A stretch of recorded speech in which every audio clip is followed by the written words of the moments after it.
चलिए स्टार्ट करते हैं आज के इस क्लास को। लास्ट क्लास के अंदर हमने फाइबर क्रॉप्स के बारे में कवर किया था।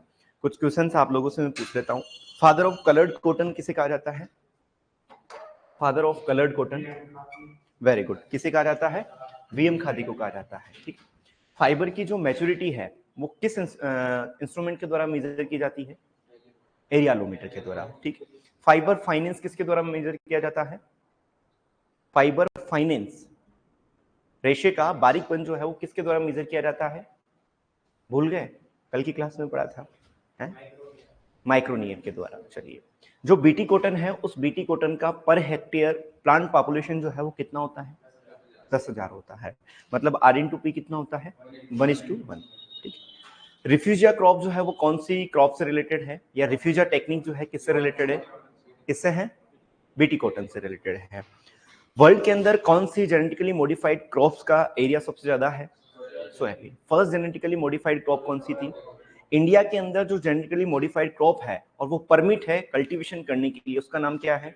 बीटी कॉटन है। ठीक है, 2-3 चीजें याद रखना है। इसके अलावा हमने कल फाइबर क्रॉप्स के अंदर बात किया था कि जो रेटिंग है, रेटिंग जो है एक बायोलॉजिकल प्रोसेस है, बायोकेमिकल प्रोसेस है, या केमिकल प्रोसेस है, या फिजियोकेमिकल प्रोसेस है?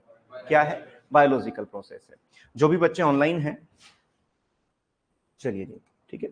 इसके बाद में हमने कुछ और फाइबर क्रॉप्स के बारे में बात किया था, जिसके अंदर हमने सनेम के बारे में बात की थी। सनेम एक ऐसी फाइबर क्रॉप है जिसका यूज हम ग्रीन मैन्यूरिंग पर्पज से भी करते हैं, साथ के साथ फाइबर क्रॉप्स के रूप में भी हम इसको ग्रो करते हैं। जनरली अगर हम कॉटन की बात करते हैं तो कॉटन का जो फाइबर होता है उस फाइबर को हम क्या बोलते हैं? फ्लोएम फाइबर कहा जाता है, स्टेम फाइबर कहा जाता है, बास फाइबर कहा जाता है, या सरफेस फाइबर कहा जाता है? क्या कहा जाता है? सरफेस फाइबर कहा जाता है। ठीक है, कॉटन के अंदर सीड और लिंट का रेशियो जो है वो कितना होता है? 10:1, 5:1, कितना होता है? या 10:5 कितना होता है? 10:5 भी बोल सकते हैं, क्योंकि 2:1 हो जाएगा। ठीक है, कुल मिला के आपको थोड़ा सा ध्यान रखना है ना, क्वेश्चन किसी भी प्रकार से पूछा जा सकता है, थोड़ा सा आपको ध्यान रखना है। ठीक है, चलिए, एकमात्र ऐसे हम फाइबर क्रॉप के रूप में भी यूज करते हैं, उसका नाम क्या है? लिनसीड है। ठीक है, कौन सी क्रॉप का यूज जो है, या कौन सी ऑयल सीड क्रॉप का यूज जो है जेट एयरक्राफ्ट के अंदर, डाइनिंग इंडस्ट्रीज के अंदर यूज किया जाता है? कस्टर नहीं, कैस्टर, कैस्टर। ठीक है, कैस्टर का यूज किया जाता है, रेसिनस कम्युनिस्ट जिसे कहा जाता है, कोई दिक्कत नहीं है। इंडिया के अंदर टोटल कितनी ऑयल सीड्स का कल्टीवेशन किया जाता है? 9 कल्टीवेशन, जिसमें से एडिबल ऑयल के कितने का है? 7 का। 2 जो है नॉन एडिबल की कैटेगरी के अंदर आती है। ठीक है, अगर मैं आपसे कहूं कि जो एफ्लाटॉक्सिन कंटेंट है, एफ्लाटॉक्सिन कंटेंट किस ऑयल सीड क्रॉप से रिगार्डिंग है? ग्राउंडनट। एफ्लाटॉक्सिन के लिए जो रेस्पॉन्सिबल फंगस है वो कौन है? एस्परजिलस नाइजर, एस्परजिलस फ्लेवस, दोनों रेस्पॉन्सिबल है। ठीक है, और एस्परजिलस नाइजर और एस्परजिलस फ्लेवस का जो पॉपुलेशन हम बोल सकते हैं, या फिर उनका इन्फेस्टेशन जो हम बोल सकते हैं, किसके साथ प्रोपोर्शन होता है? मॉइस्चर के साथ। जितना ज्यादा मॉइस्चर उतना ज्यादा क्या होता है उनके अंदर? फंगस का अटैक ज्यादा होता है।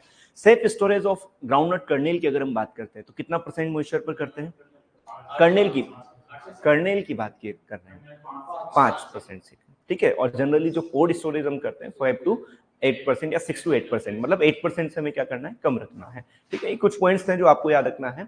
गोल्डन फाइबर के नाम से किसे जाना जाता है? जूट को किसे कहा जाता है? जो किंग ऑफ अप्राइजल फाइबर या सरफेस फाइबर के नाम से किसे जाना जाता है? कॉटन को जाना जाता है। अगर वन बेल सन हेम्प की बात करते हैं तो उसका वजन कितना होता है? 167 kg। कितना होता है? सनहेम का 167 kg। कॉटन का कितना होता है? 170। जूट का कितना होता है? 180। मेस्टा का कितना होता है? 182।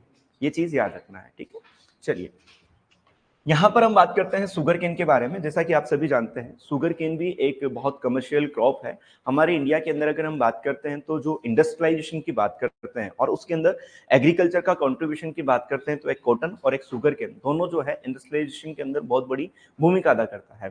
कॉटन की बात करते हैं तो टेक्सटाइल इंडस्ट्री के लिए, जबकि शुगर केन की बात करते हैं तो शुगर इंडस्ट्री के लिए। पूरे भारत के अंदर अगर हम सबसे ज्यादा बात करते हैं कि शुगर इंडस्ट्रीज कहाँ पर है, तो सबसे ज्यादा नंबर ऑफ शुगर इंडस्ट्री जो है महाराष्ट्र के अंदर है। कहां पर है? महाराष्ट्र में है।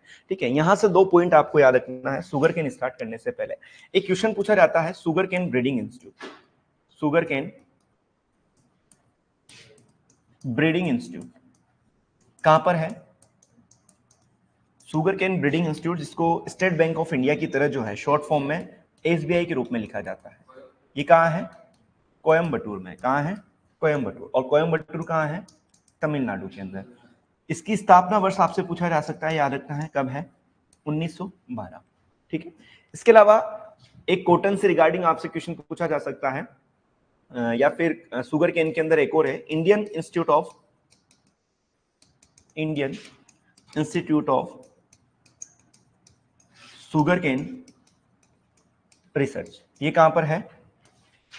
IISR कहां है? लखनऊ में। कहां पर है? लखनऊ में। ठीक है।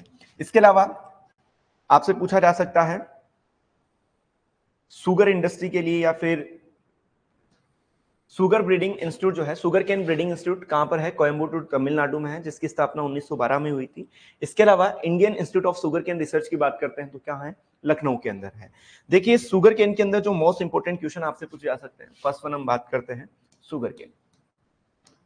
शुगर केन की उत्पत्ति की बात करते हैं, ओरिजिन की बात करते हैं, इसके नेम की बात करते हैं कि इसका ओरिजिन जो है कहां से हुआ है। जिस तरीके से बार्ले के अंदर हमने बात की थी, बार्ले संस्कृत के युवा वर्ड से लिया गया था, उसी तरीके से शुगर केन भी जो है संस्कृत का एक वर्ड है जिसका नाम है सर्करा। संस्कृत के किससे लिया गया है? सर्करा से लिया गया है। ठीक है। बोटेनिकल नेम की बात करते हैं तो आप सभी जानते हैं इसका नाम क्या होता है? सेकेरम ऑफिसिनेरम होता है। फैमिली की अगर हम बात करते हैं तो फैमिली क्या है इसकी? ग्रेमिनिया पोएसी है। 2n नंबर की बात करते हैं तो कितना होता है? जनरली 80 होता है। पोलिनेशन की अगर हम बात करते हैं तो कौन सा होता है? क्रॉस पोलिनेशन होता है। इसके अलावा अगर इसके अंदर बात करें C3 प्लांट है या C4 प्लांट है तो जनरली ये किस प्रकार का है?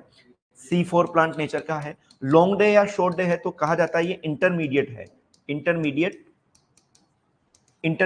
अब इंटरमीडिएट का मतलब क्या है कि कोई प्लांट होता है उसको इंटरमीडिएट तब कहा जाता है कि अर्ली स्टेज में वो फॉलो करता है शॉर्ट डे प्लांट को, फिर फॉलो करता है लॉन्ग डे प्लांट को, या अर्ली स्टेज में होता है लॉन्ग डे प्लांट और फिर फॉलो करता है शॉर्ट डे प्लांट को। इस प्रकार की मैकेनिज्म जिस प्लांट के अंदर पाई जाती है उसको हम क्या बोलते हैं? इंटरमीडिएट बोलते हैं। आप सभी जानते हैं कि जब भी हम शुगर केन की बात करते हैं तो एकमात्र ऐसी क्रॉप है जिसका ड्यूरेशन जो है सबसे ज्यादा है। जनरली अगर हम बात करें तो लगभग 365 दिन जो है इसका क्या है? ड्यूरेशन माना जाता है, मतलब 1 ईयर तो है। अब हमने जब क्रॉप्स के बारे में बात की थी तो क्रॉप हमने दो तरीके से क्लासिफाई किया था, खरीफ क्रॉप और रबी क्रॉप।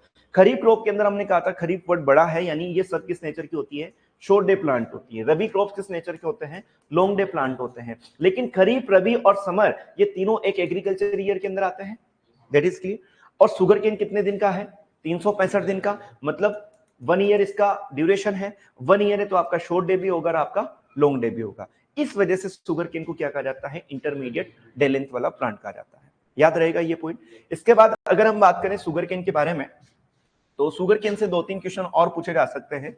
एक बार हम पीडीएफ को देखते हैं। चलिए, बोटेनिकल नेम की बात करें तो सेकेरम ऑफिसिनेरम इसका नाम है।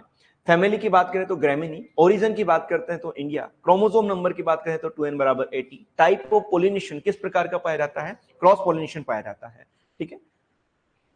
मोस्ट इंपोर्टेंट है इसके अंदर जर्मिनेशन की बात करें, जर्मिनेशन का टाइप यहां पर मेंशन है, किस प्रकार का पाया जाता है? इपिजियल जर्मिनेशन पाया जाता है। इन्फ्लोरेसेंस की बात करते हैं तो इन्फ्लोरेसेंस को हम क्या बोलते हैं? एरो कहा जाता है। जनरली जब भी हम ग्रेमिनी फैमिली की बात करते हैं तो उनके अंदर जो इन्फ्लोरेसेंस का टाइप होता है या तो ईयर होता है या स्पाइक होता है या ओपन पेनिकल होता है या पेनिकल होता है। लेकिन आपको शुगर केन के केस में याद रखना है, इन दोनों चीजों को भी आप कट कर देना, केवल याद रखना है कि आपको एरो। एरो के आने की जो प्रोसेस है उसको हम क्या बोलते हैं? एरोइंग कहा जाता है। अब मोस्ट इंपोर्टेंट क्वेश्चन क्या पूछा जाता है कि शुगर केन के अंदर फ्लावरिंग कब आती है? शुगर केन के अंदर फ्लावरिंग कब आती है? उसकी सोविंग या उसकी प्लांटिंग करने के कितने दिन के बाद? तो याद रखना है 10 to 12 मंथ्स आफ्टर प्लांटिंग। लगभग 10 से 12 महीने के बाद प्लांटिंग, केवल एक बार इसके अंदर फ्लावरिंग होगी और वो भी कब होगी? जब 10 से 12 महीने हो जाएंगे। तो याद रखना है लगभग 10 से 12 मंथ के बाद एक बार क्या होता है? इसके अंदर फ्लावरिंग होता है। और फ्लावरिंग को हम क्या बोलते हैं? एरोइंग कहा जाता है। एरो क्या है? इसका इन्फ्लोरेसेंस है। क्लियर है। इसके बाद में शुगर रिकवरी। शुगर रिकवरी की बात करें तो शुगर केन के जूस के अंदर जो शुगर रिकवरी है वो 10 से 12% है। आप 10 to 12% इसको कर लीजिएगा। 10 to 12%, यानी एक शुगर केन है तो शुगर केन का लगभग 10 से 12% क्या होती है? उसमें शुगर पाई जाती है। ठीक है। अब यहाँ पर थोड़ा सा एक क्लासिफिकेशन है जो आपको याद रखना चाहिए। एक बार हम इस क्लासिफिकेशन को देख लेते हैं। जनरली अगर हम शुगर केन की बात करते हैं तो शुगर केन जो है वो 3 प्रकार का है। ठीक है। एक है आपका नोबल केन, एक है आपका बारबरी और एक आपका साइनेंसिस। ठीक है। बारबरी को बात करते हैं तो इस बारबरी को इंडियन केन भी बोलते हैं। क्या बोलते हैं? इंडियन केन। जबकि साइनेंसिस को हम क्या बोलते हैं? चाइना का सुगर केन बोलते हैं। क्या बोलते हैं? चाइना का सुगर केन। ये चीज क्लियर है? यहां से इंपोर्टेंट क्वेश्चन आपसे पूछा जाता है कि जो आपका नोबल केन है, इस नोबल केन का साइंटिफिक नेम क्या है? तो याद रखना है सेकेरम ऑफिसिनेरम। क्या है? Saccharum officinarum. ठीक है, भारत का है इसलिए क्या रख दिया? बारबरी। इसका नाम क्या हो जाएगा? सेकेरम बर्बरी। ठीक, ये चीज क्लियर है? ये चाइना का है इसलिए इसका नाम क्या हो जाएगा? Saccharum sinensis. साइनेंसिस या साइनेंसिस आप कैसे भी तरीके से इसको लिख सकते हो। तो तीन कल्टीवेटेड फॉर्म कौन कौन सी होगी? नोबल केन, बारबरी और साइनेंसिस। क्वेश्चन पूछा जाए कि किस सुगर केन के अंदर सुगर कंटेंट सबसे ज्यादा होता है और फाइबर सबसे कम होता है? तो नोबल केन के अंदर सुगर कंटेंट क्या होता है? ज्यादा होता है और फाइबर कंटेंट क्या होता है? कम होता है। ये चीज क्लियर है? यहां पर दो इसकी वाइल्ड फॉर्म भी पाई जाती है। ठीक है, एक होता है सेकेरम स्पोंटेनियम।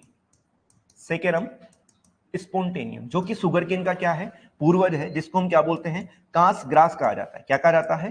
कांस ग्रास या थेज ग्रास के नाम से भी इसको जाना जाता है। ठीक है, एक इसका जो है सेकेरम रोबिस्टम। रोबिस्टम, ठीक है, सेकेरम रोबिस्टम। ठीक है, दो इसकी वाइड फॉर्म है, एक सेकेरम स्पोंटेनियम है और एक क्या है आपका? सेकेरम रोबिस्टम है। ये चीज क्लियर है? जो हमारा इंडियन केन बना है, जो हमारा सेकेरम बारबरी बना है, ये किस किस का क्रॉस है? तो याद रखना है saccharum Barbari is the cross of, saccharum Barbari is cross of saccharum officinarum, saccharum officinarum और सेकेरम स्पोंटेनियम। याद रखना है जो इंडियन केन है वो किस किस के बीच का क्रॉस है? सेकेरम ऑफिसिनेरम और सेकेरम स्पोंटेनियम के बीच का क्रॉस है। सबसे पहले चीज, सुगर केन की कल्टीवेटेड फॉर्म की बात करें तो तीन कल्टीवेटेड फॉर्म है। कौन कौन सी है? नोबल केन, बारबरी और साइनेंसिस। नोबल केन का नाम क्या है? Saccharum officinarum. बारबरी है यानी कहीं ना कहीं भारत की फीलिंग आपको आ रही है, यानी सेकेरम बारबरी। इंडियन केन इसे कहा जाता है। साइनेंसिस यानी ये चाइना का है इसलिए सेकेरम साइनेंसिस। दो इसकी वाइल्ड फॉर्म है। वाइल्ड फॉर्म कौन कौन सी है? सेकेरम स्पोंटेनियम और सेकेरम रोबस्टम है। सेकेरम स्पोंटेनियम को हम क्या बोलते हैं? कांस ग्रास कहा जाता है, तेज ग्रास कहा जाता है, जो कि सुगर केन का क्या है? एंसेस्टर है। ठीक है, सेकेरम रोबस्टम हो गया। अब बात करते हैं कि सेकेरम बारबरी किसे बना? तो सेकेरम बारबरी किस किस के बीच का क्रॉस है? सेकेरम ऑफिसिनेरम और सेकेरम स्पोंटेनियम के बीच का क्रॉस है। ये चीज याद रहेगी। इसके बाद में थोड़ा इस क्लासिफिकेशन को देखते हैं। देखिए, नोबल केन की बात करते हैं तो नोबल केन का नाम क्या है? सेकेरम ऑफिसिनेरम है। ठीक है, इंडियन केन की बात करें तो सेकेरम बारबरी। चाइना केन की बात करते हैं तो सेकेरम साइनेंसिस। वाइल्ड स्पीसीज की बात करें तो एक सेकेरम स्पोंटेनियम है और एक आपकी क्या है? सेकेरम रोबस्टम है। क्लियर है? ये चीज समझ में है? इसके बाद में कुछ इंपोर्टेंट पॉइंट्स हैं जो आपको याद रखना है। Saccharum is Sanskrit word sakra, means sugar. ठीक है, जो सेकेरम है वो किस वर्ड से लिया गया है? संस्कृत वर्ड से लिया गया है, जिसका तात्पर्य क्या होता है? सुगर होता है। Saccharum officinarum which was developed from a wild cane species saccharum robustum. तो सेकेरम ऑफिसिनेरम तो किससे डेवलप हुआ है? सेकेरम रोबस्टम से डेवलप हुआ है। जबकि सेकेरम बारबरी जो है वो किस किस के बीच का क्रॉस है? सेकेरम ऑफिसिनेरम और सेकेरम स्पोंटेनियम के बीच का क्रॉस है। ये चीज याद रहेगी। इसके बाद stem is called as a stalk or केन।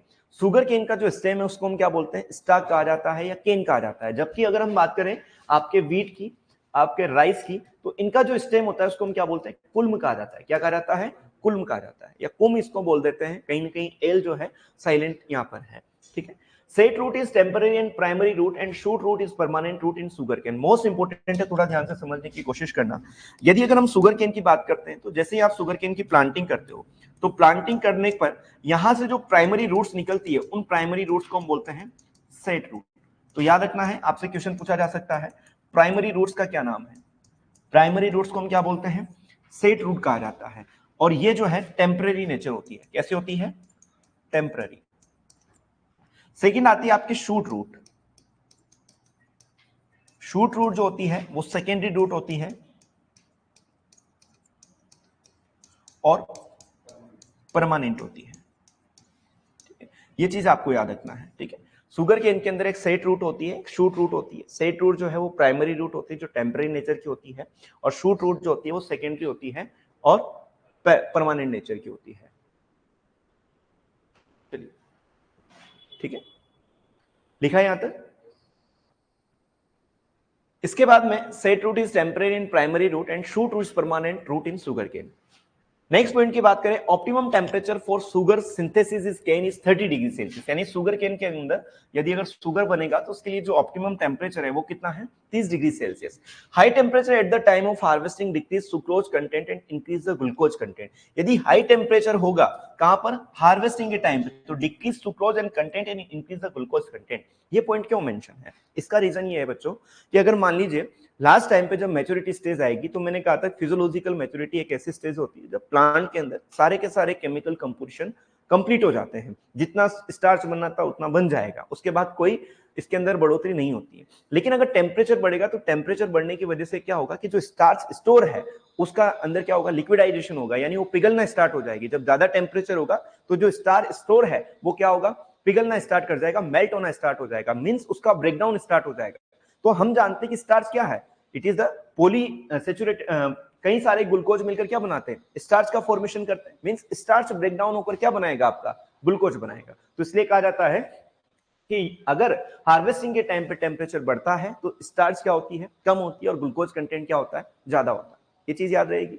इसके बाद में sugar cane is a tropical intermediate short day plant and C4 plant. Generally हम बात करें तो सुगर केन जो है वो खरीफ प्लांट, खरीफ क्रॉप के रूप में हम इसको कंसीडर करते हैं। अभी हम बात करेंगे तो खरीफ क्रॉप किस नेचर के होते हैं, शॉर्ट डे प्लांट होते हैं। लेकिन वर्ड आगे क्या लग गया, इंटरमीडिएट, मतलब पहले शॉर्ट डे प्लांट होगा फिर लॉन्ग डे प्लांट होगा, इस वजह से क्या कहा जाता है, इंटरमीडिएट शॉर्ट डे प्लांट कहा जाता है। C4 प्लांट है। Short day length decrease tillering and long day length increase tillering. Short day length क्या करती है, टिलरिंग को क्या करती है, डिक्रीज करती है, जबकि लॉन्ग डे लेंथ जो है टिलरिंग को क्या करती है, इंक्रीज करती है। अगर याद हो जाए तो ठीक है, ज्यादा इस पर फोकस नहीं करना है।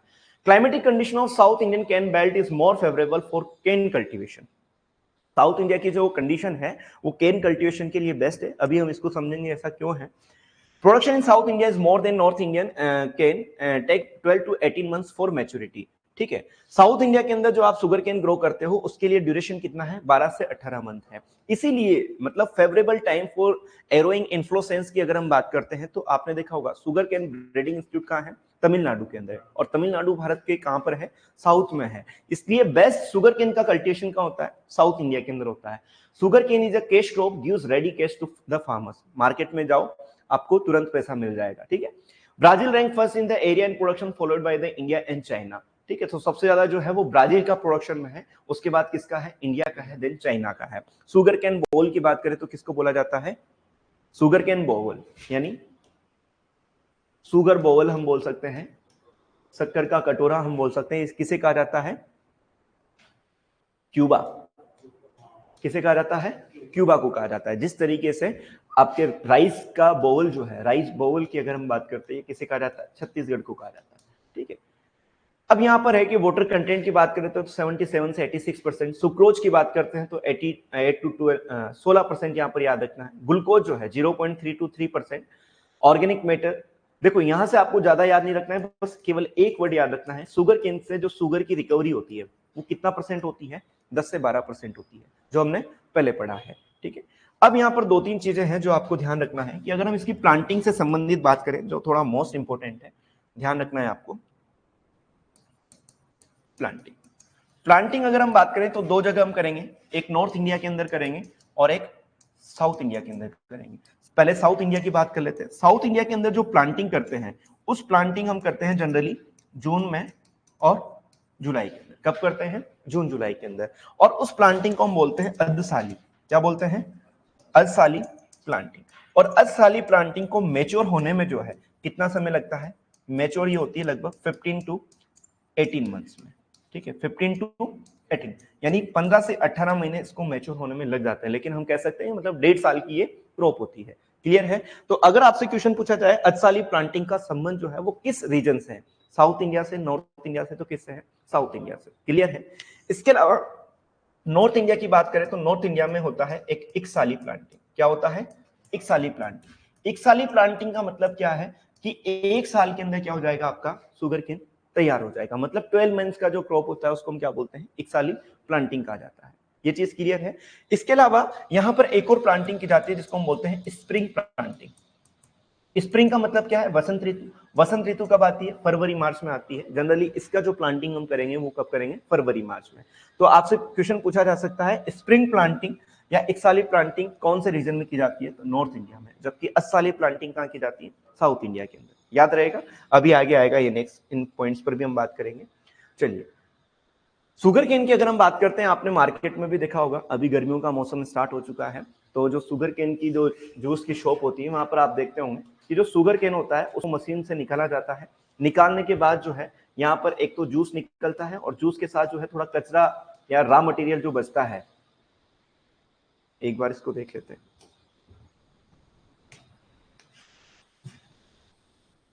विद्यार्थी रस भंडार से पिया है कभी आपने जूस? चलिए, कहां पर है, चलिए शुगर केन की बात करते हैं। मान लीजिए आप शुगर केन की जूस की शॉप पर गए, ठीक है, तो शुगर केन को जो है मशीन के अंदर प्रवेश करवाया जाता है, और मशीन से जो है दो चीजें निकलती हैं, एक इसका रॉ मटेरियल निकल जाता है, और एक इसका क्या निकलता है, जूस निकलता है। ठीक है, जो रॉ मटेरियल निकलता है, इस रॉ मटेरियल को हम बोलते हैं बगासस। क्या कहा जाता है, बगासस कहा जाता है। और बगासस का यूज जो है हम किसमें करते हैं, पेपर इंडस्ट्री के अंदर। किसमें करते हैं, पेपर इंडस्ट्री में, या कार्डबोर्ड बनाने के लिए जो है इसका यूज किया जाता है। जूस का यूज किसमें किया जाता है, पीने के लिए किया जाता है, ठीक है। या फिर कभी कभी जो है जूस से जो है गुड़ बनाया जाएगा, तो जूस को क्या किया जाता है, हीटेड किया जाता है, या इसको गर्म किया जाता है। जब आप जूस को गर्म करते हो तो इसके ऊपर इस तरीके की संरचना निकलती है, झाग लाइक स्ट्रक्चर निकलती है, जिसको क्या किया जाता है, अलग किया जाता है, और इसको हम बोलते हैं प्रेस मड। क्या कहा जाता है, प्रेस मड कहा जाता है। ठीक है, शुगर केन के अंदर कितने प्रोडक्ट हो गए, एक बगासस हो गया, एक जूस हो गया, और एक क्या हो गया आपका, प्रेस मड। यहां तक समझ में आया? एक बार आप इस डायग्राम को देखिए, यहां पर जो है जूस एक्सेट निकाला, वेस्ट आफ्टर जूस एक्सेस, इसको हम क्या बोलते हैं, बगासस, जो किस में यूज किया जाता है, पेपर के अंदर, या फिर किस में यूज किया जाता है, फ्यूल के अंदर। भारत के अंदर एक बहुत शानदार, हम मैं कहूंगा कि बहुत प्रतिभाशाली मंत्री हैं, जिनका नाम आपने सुना होगा, डॉक्टर नितिन गडकरी, जिनको हम बोलते हैं, और वो हमारे भारत के अंदर सड़क एवं परिवहन मंत्री हैं। कभी आप उनको सुनना।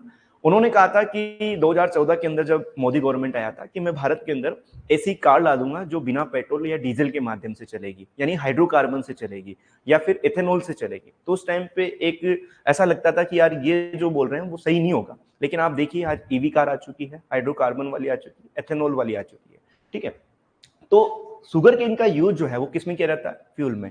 महाराष्ट्र गवर्नमेंट जो है शुगर केन के कल्टीवेशन को बढ़ाने के लिए प्रोत्साहन दे रही है। क्यों दे रही है, इवन नितिन गडकरी जी भी बताते हैं कि वो भी जो है शुगर केन का कल्टीवेशन करते हैं। वो इसलिए करते हैं क्योंकि शुगर केन का जो रॉ मटेरियल होता है, जिसको हम बगासस बोलते हैं, उसका यूज हम किसमें कर सकते हैं, फ्यूल पर्पज में कर सकते हैं। इथेनॉल प्रोडक्शन में इसका यूज किया जा सकता है। ठीक है, तो एक तो इसका यूज किसमें है, पेपर इंडस्ट्री में, और सेकंड किसमें है, फ्यूल में। सेकंड बात करते हैं आपका जूस, जूस आप पीने में यूज करते हो। सेकंड बात करते हैं press mud waste after filter of juice, यानी जूस को फिल्टर करने के बाद जो आपका प्रेस मड निकलता है, यानी जो ऊपर वाला माल निकलता है, उसको हम क्या बोलते हैं, प्रेस मड कहा जाता है। मड यानी कीचड़ से यहाँ तात्पर्य, मतलब जो अशुद्धि होती है उसको हम क्या बोलते हैं, प्रेस मड। और इसका यूज किसमें किया जाता है, एज ए मेन्यूर के रूप में किया जाता है। ठीक है, इसके बाद में अब मेन्यूर है तो जाहिर सी बात है, मेन्यूर है तो रिच में होगा, कैल्शियम रिच होगा। ठीक है, तो याद रखना है इसका यूज जो है वो एल्कली सोइल के रिक्लेमेशन के लिए किया जाता है। किसके लिए, एल्कली सोइल। लेकिन आप जब डीके दास की बुक पढ़ोगे तो उसके अंदर जो है इस मेन्यूर का यूज दोनों वहां पर लिया हुआ है। इसका यूज जो है वो एसिडिक सोइल के लिए भी किया जा सकता है, एल्कली सोइल के लिए भी किया जा सकता है। लेकिन आपको याद रखना है क्या, किसके लिए, एल्कली सोइल। ये डिपेंड करता है कि हम इसका फॉर्मेशन किस प्रोसेस के माध्यम से करते हैं। वहां कार्बोनेशन प्रोसेस, 2-3 प्रोसेस है, तो जनरली जो एग्जाम में पूछा जाए तो आपको याद रखना है एल्कली सोइल के रिक्लेमेशन के लिए इसका यूज किया जाता है, that is the rich of the calcium and sulphur. Filter of juice and heated, उसको वापस जो है हीटेड किया जाता है। हीटेड करने के बाद जो है waste after filter of juice and heated जो निकलता है उसको हम क्या बोलते हैं, मोलासस कहा जाता है। क्या कहा जाता है, मोलासस। और molasses it is the by product of industry, and इसका यूज किसमें किया जाता है, एल्कोहल बनाने के लिए किया जाता है, या अदर केमिकल बनाने के लिए किया जाता है। ठीक है, आपसे यहाँ से 3 से 4 क्वेश्चन पूछा जा सकता है। शुगर केन के कौन से पार्ट का यूज पेपर इंडस्ट्री या फ्यूल में किया जाता है, तो बगासस का। ठीक है, किस पार्ट का यूज जो है वो एल्कली सोइल के रिक्लेमेशन के लिए किया जाता है, फ्रेश मड का। और कौन से पार्ट का यूज जो है वो एल्कोहल के फॉर्मेशन में किया जाता है, तो मोलासस का। ठीक है, इसके बाद it is mainly use for manufacturing of jaggery, यानी गुड़ बनाने के लिए इसका यूज किया जाता है, और शुगर के लिए इसका यूज किया जाता है। ऐसा कहा जाता है कि गुड़ के अंदर आयरन कंटेंट सबसे ज्यादा होता है, जो कि ब्लड प्यूरिफिकेशन का करता है, और सर्दियों के अंदर हमें गुड़ खाना चाहिए, क्योंकि ब्लड प्यूरिफाई करने का काम जो है कौन करता है, आपका गुड़ करता है। It is use for the preparation of juice, white sugar syrup and also for saving purpose. Various product जैसे कि बगासस, इमेच्योर, टॉप्स, मोलासस वगैरह, ये देख लेना एक बार। एक इंपॉर्टेंट लाइन यहाँ पर लिखी हुई है, gas oil is alternative source of energy. Gasohol क्या मेंशन किया गया है, but gasohol is a alternative source of energy prepared from 80% and 20% alcohol from sugar cane. ये थोड़ा सा लाइन यहाँ पर गलत लिखा हुआ है, यहाँ पर आप लिखना कि गैसोहोल के अंदर जो है 90% जो है 90% जो है वो इथेनॉल होता है, और 10% जो है यहाँ गैसोलीन होता है। ठीक है, गैसोहोल जो बनाया जाता है वो किस किस से बनाया जाता है, याद रखना है, 90% एथेनॉल और 10% उसमें क्या है, गैसोलीन होता है। ठीक है, अब बात आती है इसके सीडेड मटेरियल की। याद रखना है, सीडेड मटेरियल को हम क्या बोलते हैं, सेड कहा जाता है। क्या कहा जाता है, सेड कहा जाता है। शुगर केन का वह पार्ट जो कि प्लांटिंग पर्पज से यूज किया जाता है, जिसको हम क्या बोलते हैं, शेड बोलते हैं। अब शेड के अंदर कितनी आई है, आई का मतलब कितनी आंखें होती हैं, आंखें अपनी जैसी आंखें नहीं, उसके अंदर जो है नोड वाला पोर्शन जो पाया जाता है उसको हम बोलते हैं आई कहा जाता है। जनरली आपने ये भी सुना होगा कि शुगर केन जो होता है, इस शुगर केन का हमें इसकी टोटल लेंथ का, टोटल हाइट का, सॉरी लेंथ नहीं, टोटल हाइट का, अगर हम प्लांटिंग पर्पज से यूज कर रहे हैं तो प्लांटिंग पर्पज से हमें केवल टॉप पोर्शन का यूज करना चाहिए। किसका यूज करना चाहिए, टॉप पोर्शन का। आप में से मुझे कोई बताएगा कि हमें क्यों जो है वो टॉप पोर्शन को यूज करना चाहिए प्लांटिंग पर्पज से, टॉप पोर्शन ही क्यों जो है वो प्लांटिंग पर्पज से यूज करना चाहिए। चलिए इस पर भी हम आएंगे। देखिए, टॉप पोर्शन पर हमें इसलिए यूज करना चाहिए क्योंकि जो प्लांट ऑक्सीजन का फॉर्मेशन जो है मेनली टॉप पार्ट पर होता है, और यहाँ पर जो है फोटोसिंथेसिस के द्वारा बनने वाला पहला जो प्रोडक्ट है वो कहां पर बनेगा, ऊपरी पार्ट में बनेगा। तो यहाँ पर जो बनने वाली शुगर जो होती है उसको हम क्या बोलते हैं, ग्लूकोज बोला जाता है। क्या कहा जाता है, ग्लूकोज। और ग्लूकोज धीरे धीरे धीरे जो है नीचे की ओर स्टोर होती जाती है, और स्टोर जो होती है वो किस फॉर्म में होती है, स्टार्च की फॉर्म में होती है, सुक्रोज की फॉर्म में होती है। ठीक है, और glucose is responsible for the high germination rate, मतलब ग्लूकोज अगर किसी चीज के अंदर है तो उसका जर्मिनेशन जो है वो इजीली हो जाता है। तो याद रखना है, टॉप पोर्शन जो है वो शुगर केन का क्या किया जाता है, प्लांटिंग पर्पज से यूज किया जाता है। अभी आएगा इसमें अपर 1/3, कितना, देखिए अपर 1/3 या 1/2 with the 3 bud sett is good for sowing. Sowing नहीं बोलेंगे इसको, प्लांटिंग में हम जनरली बोलेंगे। ठीक है, तो सोविंग तो मेनली जनरली सीड के लिए यूज किया जाता है, प्लांटिंग जब किसी हम मटेरियल का अदर देन सीड यूज करते हैं तो उसको हम प्लांटिंग बोलते हैं। ठीक है, तो अपर 1/3 और 1/2, याद रखना ये मोस्ट इंपोर्टेंट लाइन है, 1/3 टू 1/2, मतलब आपके शुगर केन की जितनी हाइट है उसका 1/3 या 1/2 जो है प्लांटिंग पर्पज से हम क्या करते हैं, यूज करते हैं। इसके बाद में full cane is not good for sowing due to the apical dominance. Apical dominance की वजह से जो है वो पूरा यूज नहीं किया जाता है। एपिकल डोमिनेंस कहां पाई जाती है, अपेक्स पोर्शन पर पाई जाती है। तो आप पूरे प्लांट का यूज करोगे तो वो काम का नहीं है, केवल आपको अपेक्स पोर्शन को यूज करना है। ठीक है, immature crop give better germination since nitrogenous substances, starch and glucose are higher in the such crop, that's why upper 1/3 cause is for planting। यहाँ पर लिखा हुआ है immature crop give better germination, यानी जो immature crop है वो better germination देता है since nitrogenous substances, starch and glucose are higher in the such crop, that's why upper 1/3 part is use for planting. यहाँ पर कहने का मतलब ये है कि हमें अपर पार्ट जो है ज्यादा यूज करना है, क्योंकि वहां पर जो है नई जो शर्करा बनती है वो वहां विराजमान होती है, जबकि नीचे वाले पार्ट में जो शर्करा है, शुगर है, वो सुक्रोज की फॉर्म में होती है। ठीक है, 3 बड सेट की बात करते हैं तो उसका जो है वो कितना यूज किया जाता है, 35,000 से 40,000 सेट्स यूज किए जाते हैं, जबकि 2 बड है तो कितना, 80,000, और 1 बड है तो कितना, 1,20,000। बड का मतलब क्या होता है, जो नोड वाला पोर्शन होता है, जो आइज होती है, उसको हम क्या बोलते हैं, बड बोलते हैं। नारायण लाल बोल रहे हैं सर शुगर फॉर्मेशन के लिए ऑप्टिमम टेम्परेचर 24 डिग्री है, 24 डिग्री सेल्सियस है, लेकिन यहाँ पर जो है आपका 30 डिग्री सेल्सियस मेरे ख्याल से हमने मेंशन किया है। रेडी एंड रेडी के अंदर जो है ये 24 डिग्री सेल्सियस है, इसलिए मैंने जब आपको टेम्परेचर दिखाया था निकोटिन फॉर्मेशन के साथ साथ, वहां पर मैंने शुगर फॉर्मेशन के लिए 24 डिग्री सेल्सियस लिखवाया। एक बार हम इसको और कंफर्म कर लेंगे कल की क्लास के अंदर, इसका पर्टिकुलर हम देख लेंगे कि कितना एग्जैक्ट है। ठीक है, अभी आप जो है वो 24 डिग्री सेल्सियस हमने लिखा था, आज की क्लास में हमने 30 डिग्री सेल्सियस पढ़ा है, तो इसको अपन चेक कर लेंगे। ठीक है, इसके बाद में short internode sugar cane is good for sowing because more internode produce more planting material. Short internode sugar cane is good for sowing because more internode produce more planting material. जो short internodes होती हैं, यानी जिनके बीच में जो है दो nodes के बीच में जितना कम गैप होगा वो उतनी ही ज्यादा क्या होती है, अच्छी मानी जाती है प्लांटिंग पर्पज के लिए। मोस्ट इंपोर्टेंट है, आपको याद रखना है ये वाला पॉइंट कि to preventive fungal disease the setts are treated with the 0.5% Agallol और 0.25% एरेटान सॉल्यूशन। मोस्ट इंपोर्टेंट है, याद रखना है, ठीक है। इसके बाद में hot water treatment 52 for 20 minutes, यानी 50 डिग्री सेल्सियस टेम्परेचर जो है वो 20 मिनट के लिए रखा जाता है, जिससे कि क्या होगा, जो रेड रोड डिजीज होता है वो शुगर केन का खत्म हो जाए, ठीक है। तो हॉट ट्रीटमेंट इसके लिए करते हैं। Objective of hot water treatment जो है एक और पर्पज है, convert to sucrose to glucose because glucose is essential for germination. दो पर्पज हो सकते हैं, एक तो रेड रोड जो डिजीज होता है उसको भी कम किया जाए, और साथ के साथ हॉट वाटर ट्रीटमेंट करेंगे तो ज्यादा टेम्परेचर होने की वजह से, हमने कहा था कि स्टार्च जो है वो सुक्रोज में टूटता है, सुक्रोज ग्लूकोज में टूटता है, तो सुक्रोज अगर अंदर है तो वो किस में टूटेगा, ग्लूकोज में, और ग्लूकोज किसके लिए अच्छा होता है, जर्मिनेशन के लिए। Ratooning in one time is advisable to farmer. Ratooning का मतलब क्या होता है, जब फर्स्ट क्रॉप की हम हार्वेस्टिंग कर लेते हैं, मान लीजिए इस तरीके से यहाँ पर स्टेबल्स बचे हैं, अवशेष बचे हैं, इन अवशेष से वापस जो है अगर नई क्रॉप न्यू रीग्रोथ होता है तो उसको हम क्या बोलते हैं, रेटोनिंग कहा जाता है। क्या कहा जाता है, रेटोनिंग। और रेटोनिंग जो है वो किस प्रकार की मल्टीपल क्रॉपिंग का एक एग्जाम्पल है, बताइए, मिक्स क्रॉपिंग का, या फिर इंटरक्रॉपिंग का, सीक्वेंशियल का, या रिले क्रॉपिंग का? किसका है, सीक्वेंशियल इंटरक्रॉपिंग का, सॉरी सीक्वेंशियल मल्टीपल क्रॉपिंग का। 20% nitrogenous fertilizer applied more in ratoon crop that the normal crop, यानी जो सामान्य हम नाइट्रोजन का एप्लीकेशन करते हैं उससे कंपैरिजन में हमें 20% ज्यादा देना है। देखिए यहाँ पर वो क्लासिफिकेशन आ गया है। एक बार आप अर्धसाली प्लांटिंग को देखिए। अर्धसाली प्लांटिंग हम कब करते हैं, जुलाई टू अगस्त। हमने जून टू जुलाई लिखा है तो उसको थोड़ा सा करेक्ट कर लेना, लगभग जुलाई टू अगस्त। और mostly practice in the Maharashtra and Karnataka. Maharashtra वैसे तो सेंट्रल इंडिया में आता है, लेकिन इसको जनरली जो है महाराष्ट्र एंड कर्नाटक कंसिडर किया जा रहा है। ड्यूरेशन कितना है, 16 टू 18 मंथ्स है। अगर हम स्प्रिंग प्लांटिंग की बात करते हैं तो स्प्रिंग कब आता है, फरवरी मार्च में आती है वसंत ऋतु।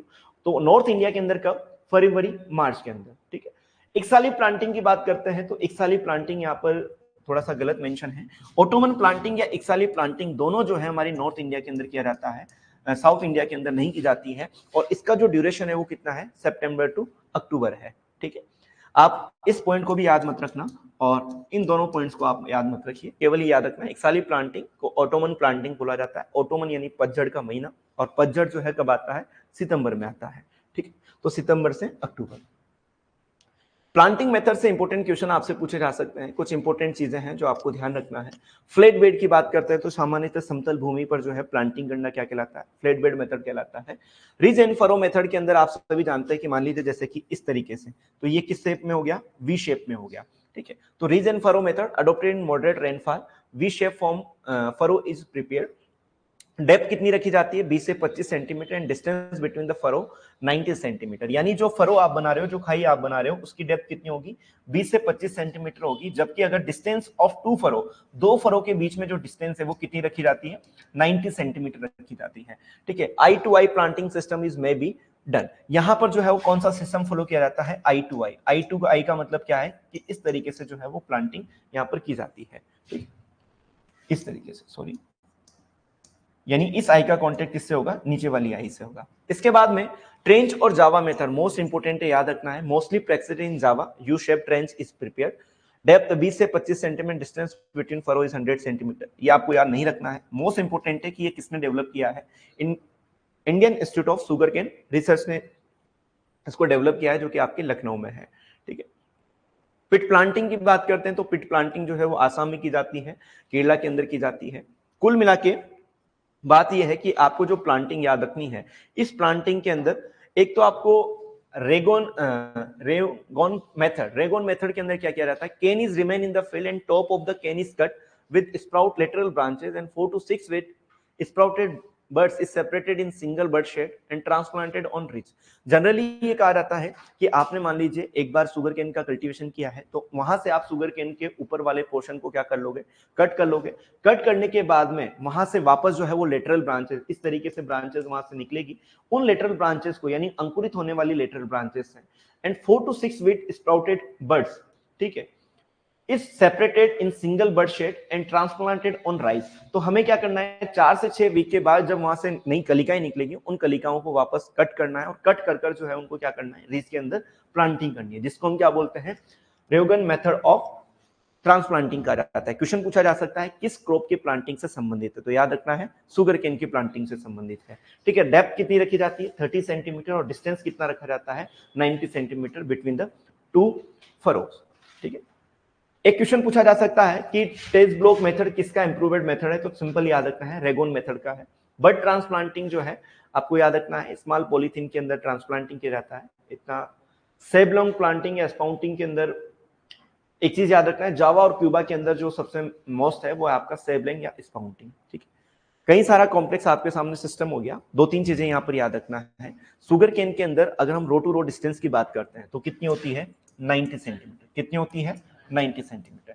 सुगर केन के बीच में जो है एक इंटर क्रॉप की अगर हम बात करते हैं, मेन क्रॉप तो क्या हो गया आपका सुगर केन। सुगर केन के बीच में अगर हम एक इंटर क्रॉप की बात करते हैं तो वो क्रॉप कौन सी ली जाती है, पोटैटो ली जाती है। और पोटैटो मेनली जो है सुगर केन और पोटैटो जो इंटरक्रॉपिंग सिस्टम है वो इंडिया के कौन से स्टेट में मेनली फॉलो किया जाता है, यूपी के अंदर। कहां पर फॉलो किया जाता है, यूपी के अंदर। इसका बेनिफिट क्या है, इसका बेनिफिट ये है क्योंकि हम जानते हैं सुगर केन जो है हाई न्यूट्रिएंट डिमांडिंग क्रॉप है, जिसको इरिगेशन की ज्यादा आवश्यकता है, ज्यादा न्यूट्रिएंट की आवश्यकता है।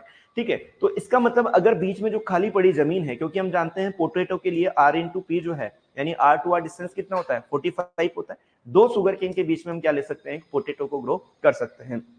पोटैटो को ग्रो करेंगे तो जाहिर सी बात है ज्यादा मात्रा में न्यूट्रिएंट जो है सुगर केन के अंदर डालते हैं तो वो सुगर केन का न्यूट्रिएंट का रेजिडुअल इफेक्ट जो है उसको कौन यूज करेगा, पोटैटो। इरिगेशन का कौन यूज करेगा, पोटैटो। तो यहाँ पर हमें जो है एक्स्ट्रा इल्ड मिलेगी पर यूनिट एरिया बेसिस।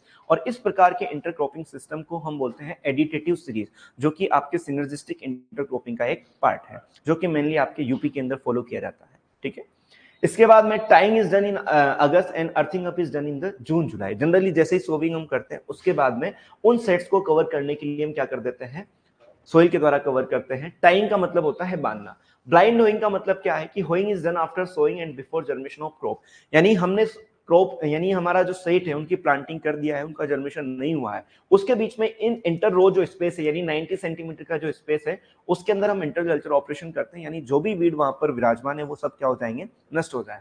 तो उसके लिए हम क्या करते हैं, ब्लाइंड होइंग। तो क्वेश्चन पूछा जाता है ब्लाइंड होइंग कब की जाती है, after sowing and before the germination of the crop. ठीक है, और मेनली किस क्रॉप से रिलेटेड है, याद रखना है सुगर केन से रिलेटेड। किससे रिलेटेड है, सुगर केन से।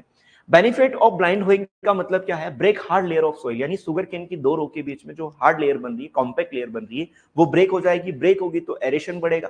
ठीक है, इसके साथ कवर द एक्सपोजर सीड, जैसे ही हम इंटर कल्चर ऑपरेशन करेंगे उसके साथ साथ जो मिट्टी है वो क्या होगी, सेट्स के ऊपर आएगी, तो वो सेट्स जो है वो क्या हो जाएंगे, कवर हो जाएंगे। To replace the damage sett by disease and insect ETC। ठीक है, better tillering and weed control, ये तो है ही सेम पॉइंट यहाँ पर।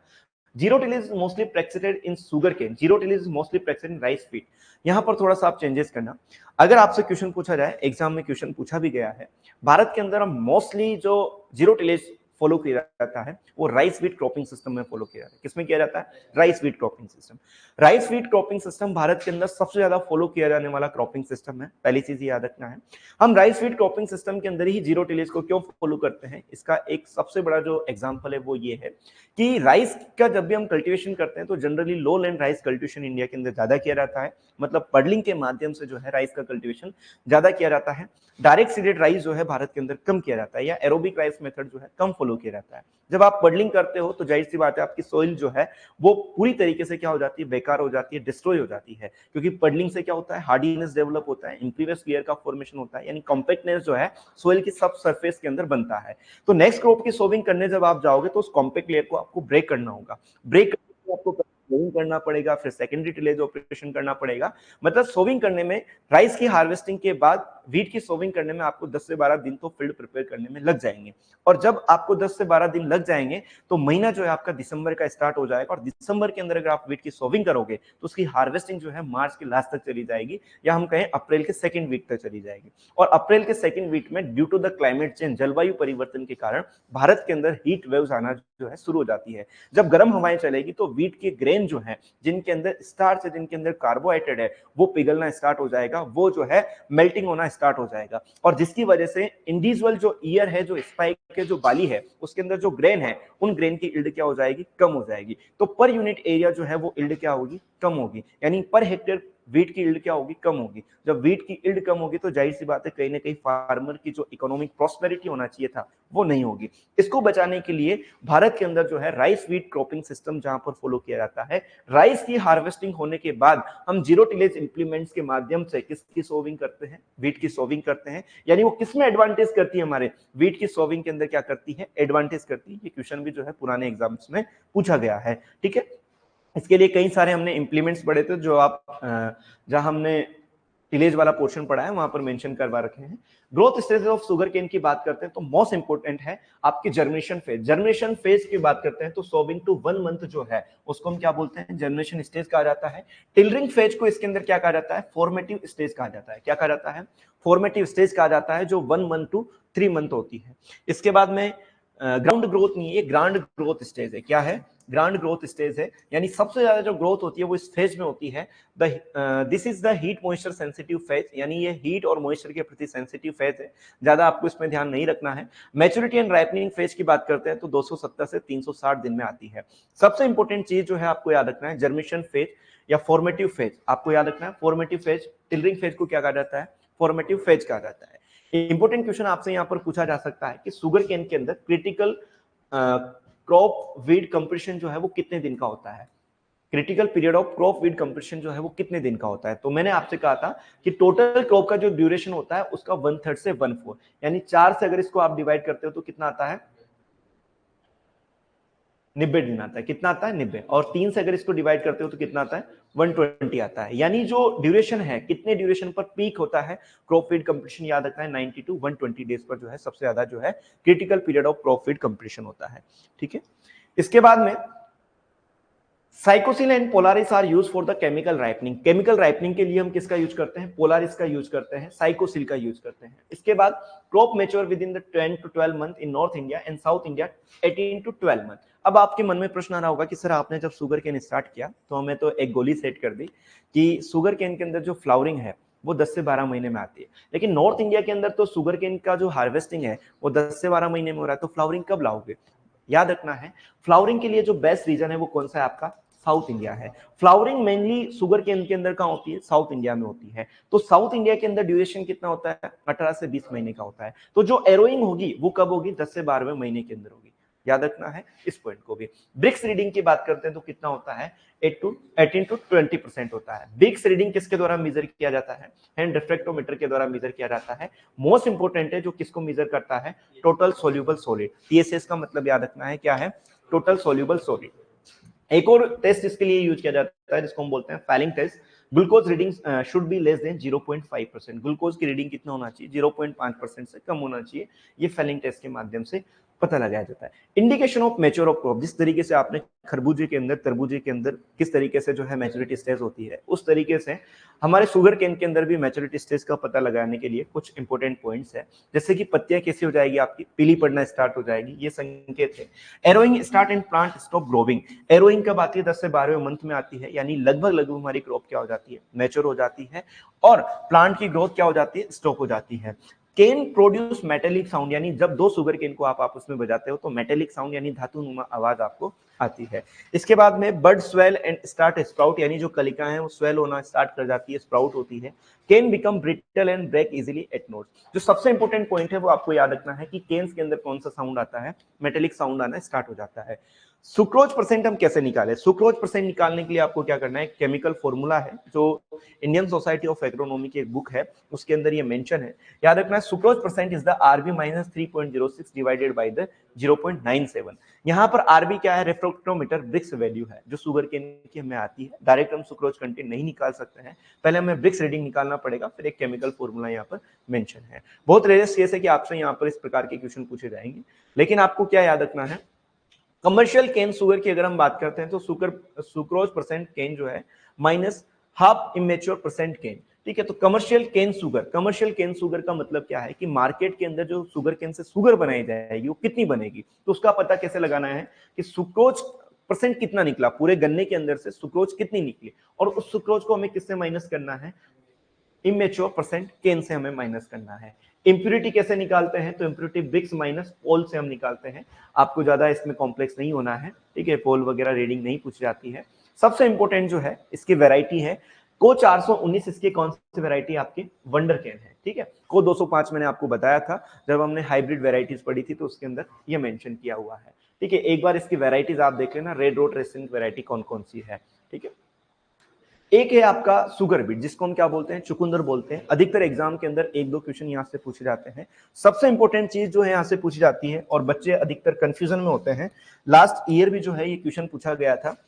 सुगर बीट की बात करते हैं तो सुगर बीट को हम क्या बोलते हैं, चुकंदर कहा जाता है। क्या कहा जाता है, चुकंदर कहा जाता है। और चुकंदर का अगर हम साइंटिफिक नेम की बात करते हैं, चुकंदर का साइंटिफिक नेम क्या होता है, बीटा वल्गेरिस। क्या होता है, बीटा वल्गेरिस, ठीक है। चुकंदर की फैमिली से आपसे एक क्वेश्चन पूछा जाता है, तो चुकंदर की फैमिली क्या होती है, चिनोपोडिएसी होती है। कौन सी होती है, चिनोपोडिएसी।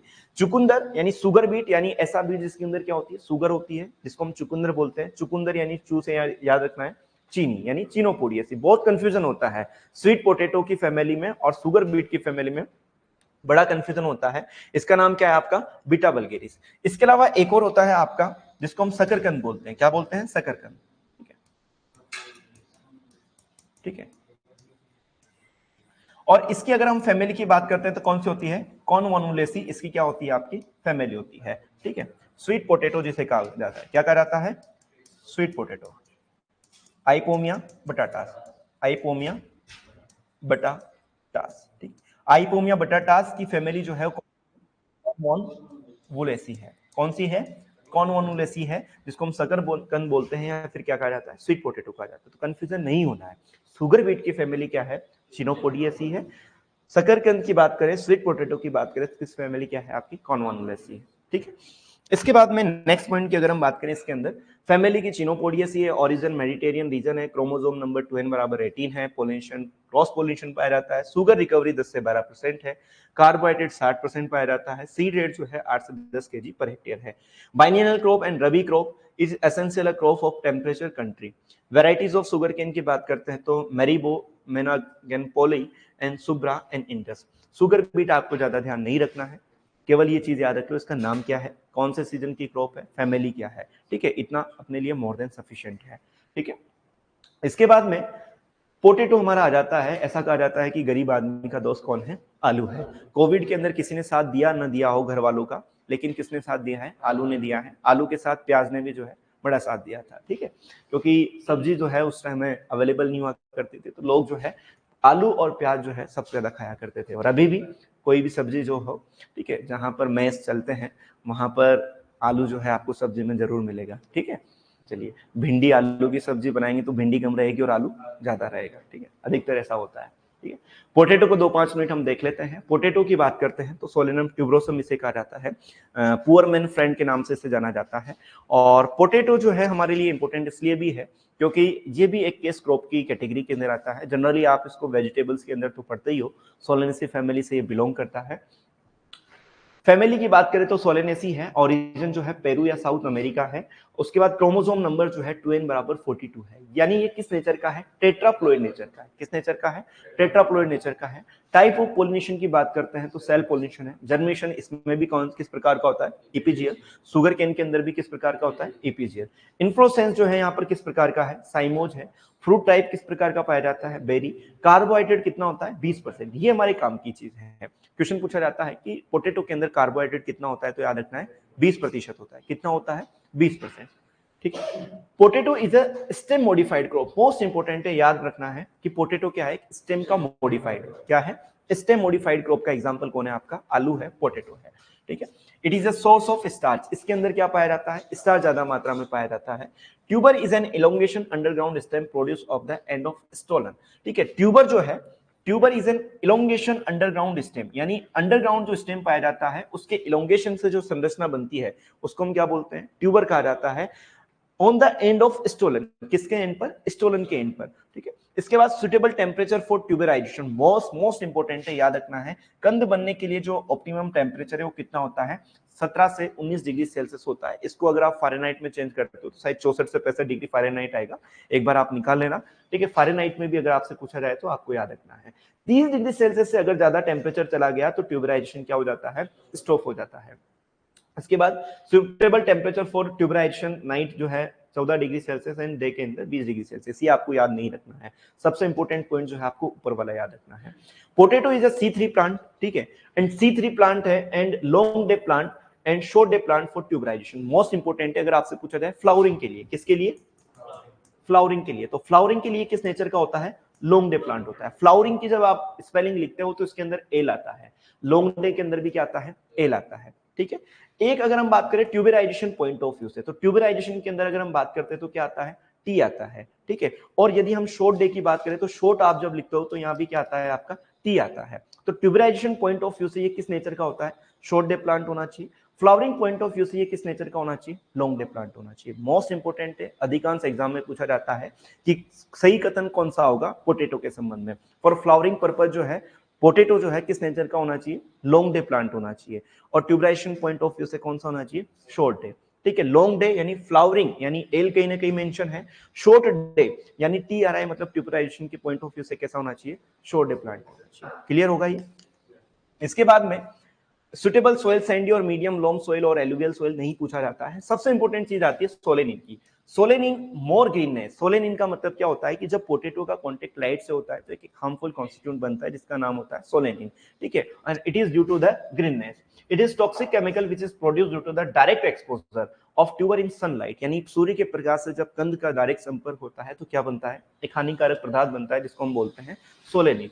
And control of it earthing up should be done. और इसका कंट्रोल क्या है कि भाई हमें डायरेक्ट एक्सपोजर से बचाना है। डायरेक्ट एक्सपोजर से बचाना है तो हमें क्या डालना है? मिट्टी डालना है, मिट्टी चढ़ाना है, उसको हम क्या बोलते हैं? अर्थिंग अप कहा जाता है।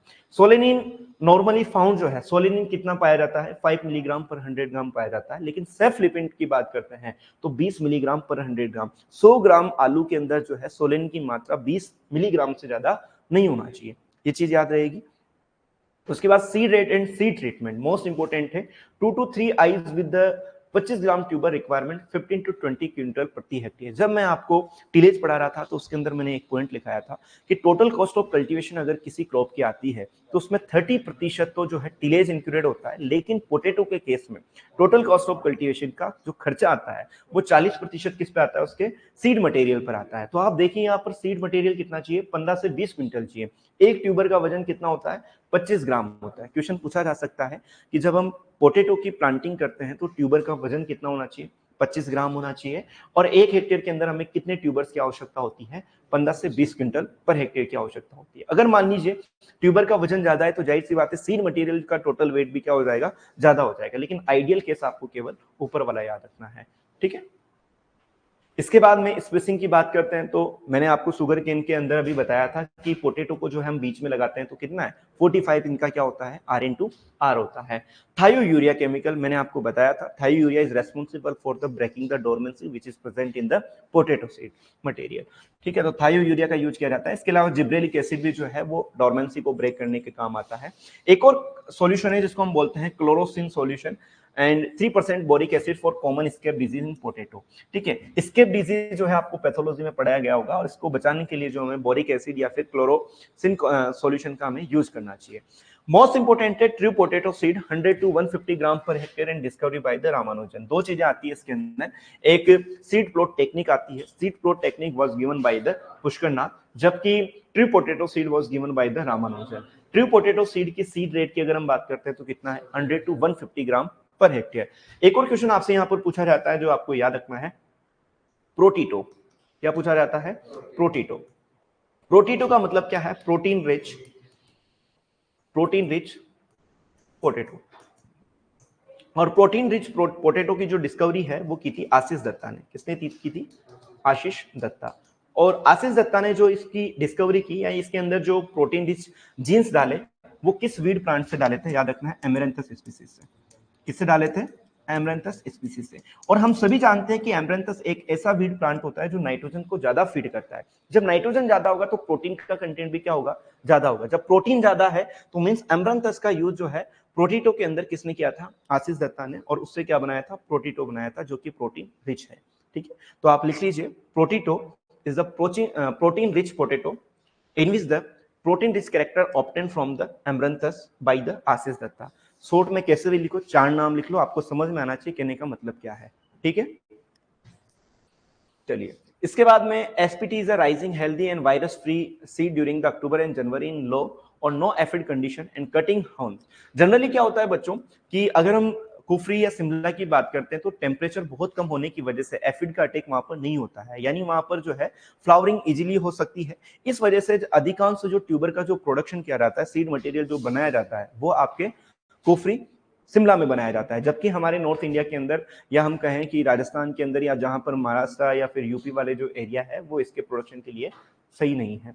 Copper sulphate is use for the dehaulming of potato. Dehaulm का मतलब क्या होता है? हुल्म को जो है उसका लीफी वाला जो पोर्शन होता है उसको हुल्म कहा जाता है। आपने देखा होगा कि जमीन के अंदर आलू होता है लेकिन उसकी जो हरी पत्तियां हैं वो ऊपर होती है। आलू से इन हरी पत्तियों को पूरी तरीके से रिमूव करने के लिए जिस केमिकल का हम यूज करते हैं उसका नाम क्या है? Copper sulphate. और कॉपर सल्फेट की मात्रा आपको याद रखना है 1% copper sulphate, 1 ppm sorry 1 ppm copper sulphate solution का यूज डीहुल्मिंग ऑफ पोटैटो के लिए यूज किया जाता है। ठीक है, डीहुल्मिंग ऑफ पोटैटो के लिए यूज किया जाता है। एक मोस्ट इंपोर्टेंट चीज है जो आपसे पूछी जा सकती है, पैथोलॉजी के अंदर भी आपको बताया होगा, वाट डिजीज करके एक पोटैटो के अंदर डिजीज लगता है जो मेनली इंडिया के जो दार्जिलिंग हिल्स वाला जो जोन है साउथ इंडिया के अंदर, वहां पर वाट डिजीज पाया जाता है। एंडोसाइकोटिनम कुछ ऐसा इसका नाम है, वाट डिजीज का मेरे को कंफर्मेशन नहीं है। ठीक है, तो वहां उस रीजन से इस सीड मटेरियल को दूसरे रीजन में जाने से रोका जाता है और रोकने का जो काम है वो क्वारंटाइन करता है। ठीक है, और क्वारंटाइन यानी डोमेस्टिक क्वारंटाइन। डोमेस्टिक क्वारंटाइन 3-4 प्रकार के होते हैं, नेशनल क्वारंटाइन, डोमेस्टिक क्वारंटाइन और इंटरनेशनल क्वारंटाइन। डोमेस्टिक क्वारंटाइन का मतलब क्या है? एक पर्टिकुलर स्टेट के अंदर ही एक डिस्ट्रिक्ट से दूसरे डिस्ट्रिक्ट के अंदर अगर मटेरियल ले जाने में से अगर प्रोहिबिशन होता है तो उसको हम क्या बोलते हैं? डोमेस्टिक क्वारंटाइन बोला जाता है। और डोमेस्टिक क्वारंटाइन आपसे पूछा जा सकता है दार्जिलिंग के अंदर जो है वो किसके लिए फॉलो किया जाता है? अगेंस्ट दी वो डिजीज के जो है डिसेमिनेशन को रोकने के लिए फॉलो किया जाता है। ठीक है, कुछ वेराइटीज है, कुफरी अलंकार है, कुफरी चंद्रमुखी है, कुफरी बिहार है, मीडियम है, लेट मैच्योरिटी है, कई सारी वेराइटीज होती है, आपको याद नहीं रखना है। आपको जो है 2-3 वेराइटी याद रखना है। एक चिप्सोना वेराइटीज की है, चिप्सोना। ठीक है, it is suitable for the chips making, chips making. ठीक है, इसके अलावा टीपीएस 1, 2, 3, 4 इस तरीके की जो सीरीज है वो ट्रू पोटैटो सीड की है। किसकी है? ट्रू पोटैटो सीड की है। कुछ वेराइटीज है जो आप लोगों को थोड़ा सा ध्यान रखना है। ठीक है, तो इस तरीके से आपका ये पोटैटो वाला पार्ट भी जो है वो खत्म होता है। कल की क्लास में हम तंबाकू महाराज को पढ़ लेंगे और तंबाकू के साथ जो है एक और आपकी क्रॉप बच रही है, राइस मेरे ख्याल से बाकी है ना? तो राइस और तंबाकू को कल की क्लास में हम पढ़ लेंगे। आप लोग एक बार बेसिक जो है कवर कर लेना। देखो क्वेश्चन क्या आता है वो तो अपन को भी पता नहीं है, और पूछे जाए तो 1-2 क्वेश्चन भी पूछे जा सकते हैं आपसे क्रॉप से रिगार्डिंग, लेकिन क्वेश्चन आपको इजीली आ जाएगा, आप उसको कोरिलेट कर लोगे। अगर मान लो यहाँ से अपन ने नहीं पढ़ा फिर भी आप उस क्वेश्चन को कोरिलेट कर लोगे, क्योंकि कहीं ना कहीं आपने आपकी 11th-12th में ग्रेजुएशन के अंदर क्रॉस पर ज्यादा ध्यान दिया है। जेट में हम तैयारी करते हैं तो क्रॉप्स पर ज्यादा ध्यान देते हैं, यूजी में ज्यादा पढ़ते हैं, तो आप क्रॉप्स का क्वेश्चन अगर कोई आता है तो आप कवर कर लोगे। ठीक है, तो एक बार बेसिक आइडिया जो है आप अपने रिसोर्सेज के माध्यम से इनको 1-2 बार पढ़ना तो आपको नॉलेज हो जाएगा। ठीक है, ओके, थैंक यू, मिलते हैं कल।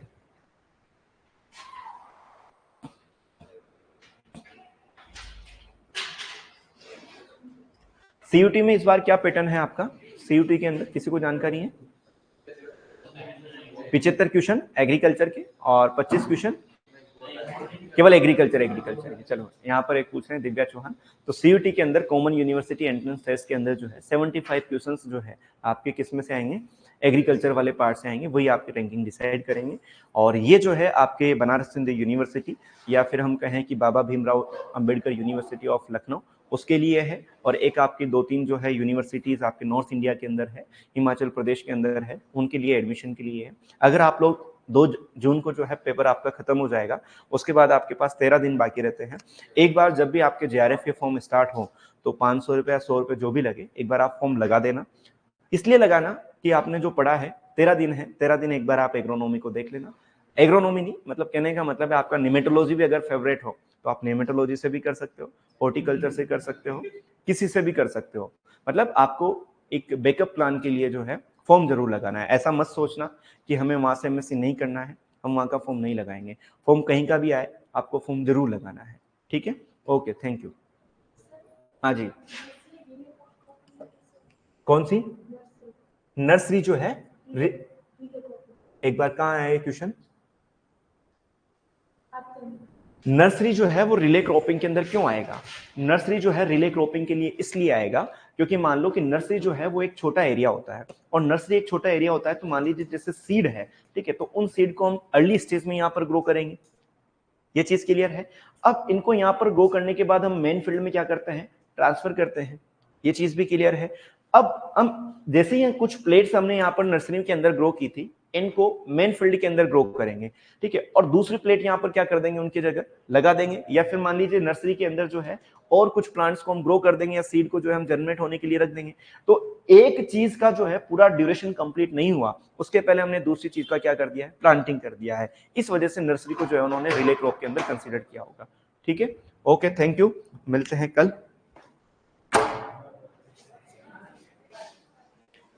चलिए, हाँ।